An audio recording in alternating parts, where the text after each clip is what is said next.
Yo, what's going on, guys? Crispy Flakes here. Welcome to Extra Crispy. For today's video, we have an article by Bleacher Report titled Every NBA Team's Toughest Starting Lineup Decision for Next NBA Season.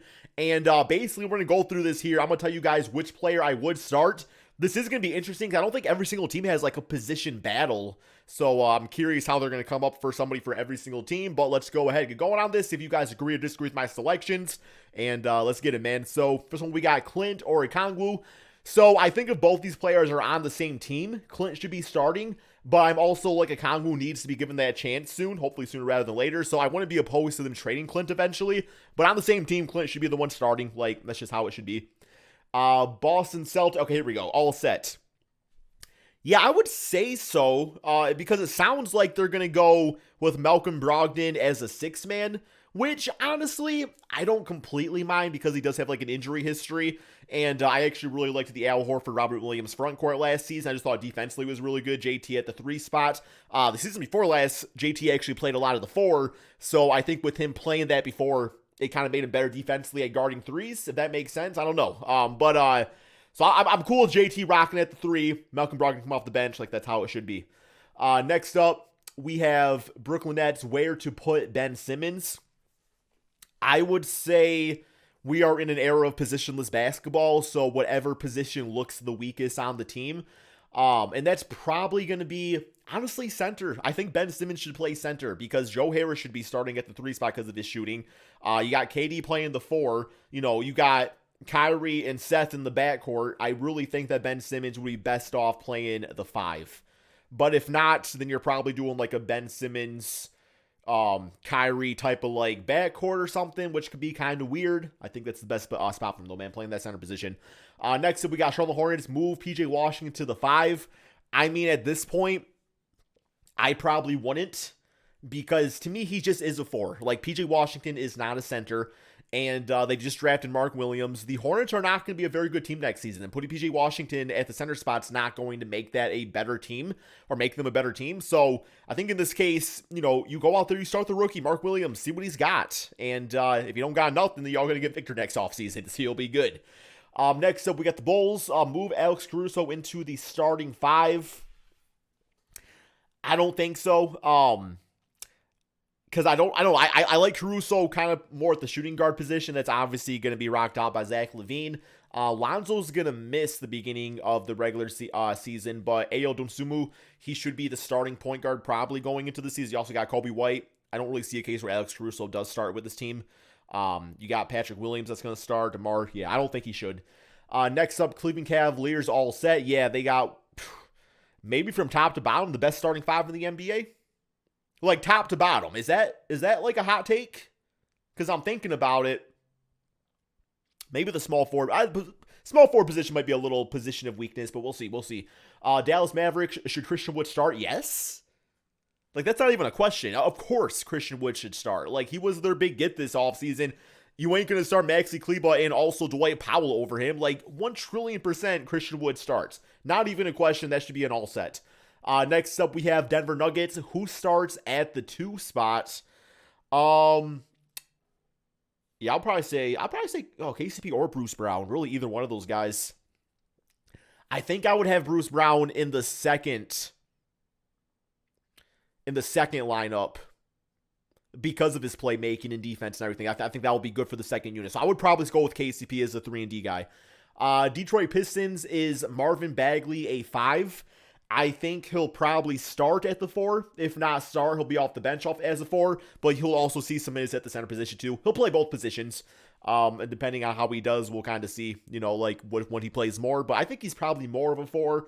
He's got to get the 3-point shot up a little bit. But I think he has potential to play a little bit center too, especially with his athleticism. Assuming he can stay out of foul trouble. Golden State Warriors, can Jordan Poole force his way into the starting 5? Well, you are looking at Steph Curry, Jordan Poole, Klay Thompson, Andrew Wiggins, and Draymond Green for your 5-man lineup. To me, that sounds more like a death lineup that you kind of run when absolutely needed. I don't think you start the game that way. I do think you want, Kevon Looney was really good in the playoffs and stuff, so you want him out there. You got James Wiseman, obviously. I do think the Warriors make a decision about their roster pretty soon, or at least at some point this season, as far as that goes, because there is kind of the case where it's really all 5 of these guys should be starting, but it doesn't really work as far as the starting lineup goes. Houston Rockets, who starts at the 3? I'll probably say, Eric Gordon still needs to get traded. I guess it depends what's the Rockets' goal for this season. Like, if you want to start the season off competitive, then you probably go with Eric Gordon at the 3 spot, just because he is probably the best player between him and, like, Deshaun Tate and everything. But if you're thinking you're more in, like, a development season and you just want to focus on really all the young bloods playing together, but even, like, Deshaun, I mean, he was kind of like an old head rookie and everything, so, although I think, was his 3rd year in the NBA now, or is it 2nd? I forgot, but I don't know. I mean, I still think that Eric Gordon should probably get traded. You also got the Eason guy too, right? Tari Eason. Heard some really good things about him. Indiana Pacers. Who is the 4? Whoever you want to put there. Probably Jalen Smith, I would say.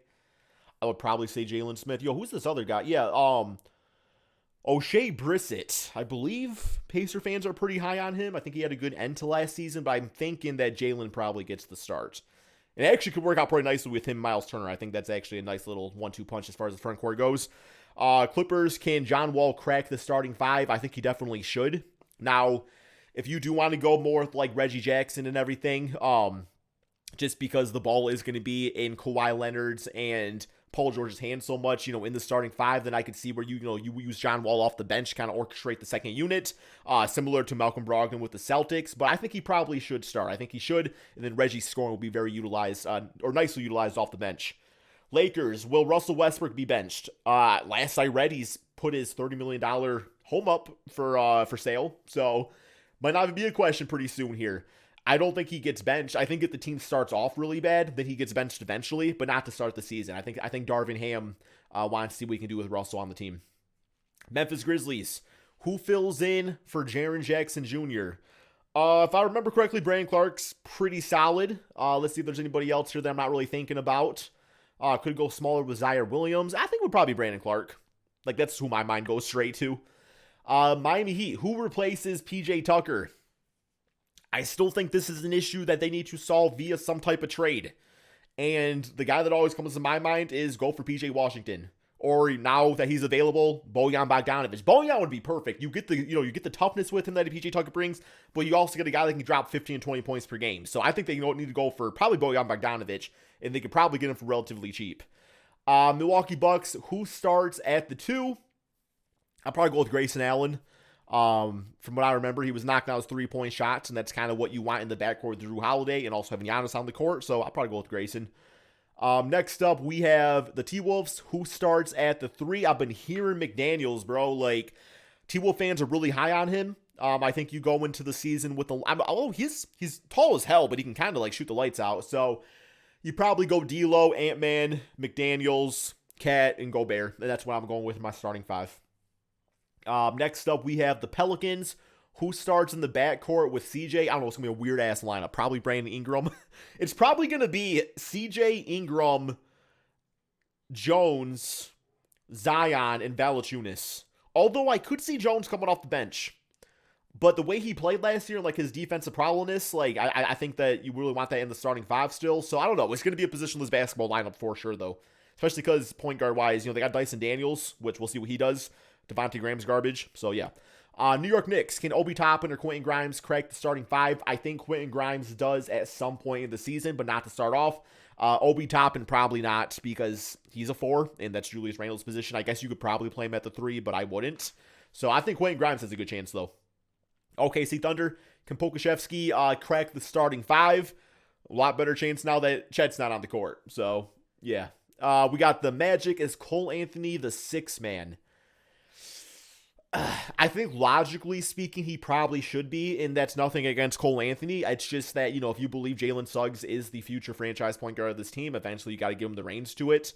But also got to keep in mind, too, that, like, Markelle Fultz is on the team, so I don't know. Like, somebody's got to be the odd man out, and I don't know who it should be. I think out of all 3, Cole Anthony has played the best, although Markelle was pretty nice on the Magic before the injuries. So, I don't know. That's actually a really good question. I think eventually, probably. Philadelphia 76ers all set. I agree with that. Phoenix Suns, can Cam Johnson replace Jay Crowder? I don't know if he can replace exactly what Jay Crowder does, but what I do know is Cam Johnson was in the running for most improved player last season, so that's a good start to see if he can replace him. We got Portland. Will they really go small again?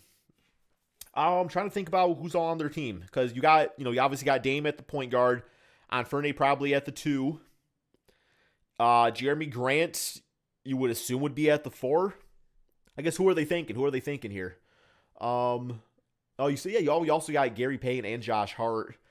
I mean, both those guys like hustle so much and everything. Josh Hart's a great rebounder. That you could probably play one of the 3 and be fine. We'll see though.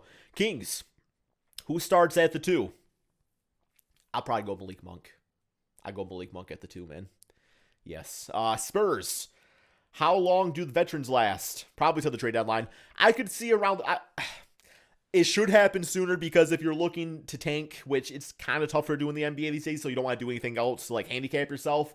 But with that, I mean, Jakob is good enough to like win them a game or 2. And I just think Doug McBucket's even with the shooting. So I think when it comes down to it, they should do it sooner rather than later. But I do think guys like Jakob will probably be gone around the trade deadlines. Around the trade deadline, as contenders are like, oh, we want like a good interior center. Let's call up the Spurs about Jakob. Maybe try out for a first round pick or 2. Toronto Raptors, do they start a traditional 5? I don't think so. Fred. What's his name? Gary. Scotty. OG. And Pascal. Those are the 5 best players on the team. So you think those 5 should start. If any of those guys were to come off the bench out of all 5, it would probably be Gary Trent. So if you wanted to start more of a traditional center. But based with the center talent on the team right now, I don't think it's worth it. So, yeah. Next up, we got the Jazz. Who joins Colin Sexton? Victor Wembanyama or Scooter Henderson? Washington Wizards. Which of the young forwards will start? I would probably go with Denny Advia. Denny Advia. And, that's it, man. That's the end of the article. Okay, that's all we got. What do you guys think about my answers? Let me know in the comment section below. Thank you all so much for watching, and peace out, my friends.